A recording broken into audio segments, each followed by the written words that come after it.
دن پہلے ایک بچہ شہید ہوا ہے، میں تو اس کو شہید کا ہی زمرہ دوں گا کہ جس طرح وہ اپنے باپ کو چلا چلا کے پکار رہا تھا.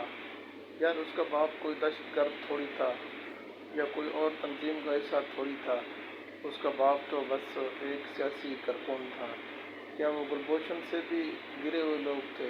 گلبھوشن کو تو اپنی ماں ملنے کے لیے آ سکتی ہے، اپنی فیملی ملنے کے لیے آ سکتی ہے. یہ جو ریمنڈ ڈیوس تھا اس کے وکیل تو پاکستانی ہو سکتے تھے، عظمیٰ بخاری کا والد ہو سکتا تھا، لیکن کیا عباد کو اتنا ہی موقع نہیں دیا کہ وہ اپنے باپ سے جا کر مل لے، وہ اپنے باپ سے دو گھڑی ملاقات کر لے. یہ سارا مسئلہ جو ہوا ہے یہ اس کے والد صاحب کو مطلب کہ جس طریقے سے گرفتار کیا گیا، اس کی فیملی کے اوپر جس طریقے سے درندگی سے چھاپے مارے گئے، اس کی خوف زدگی کی وجہ سے اس بچے نے ذہن پہ ٹینشن لی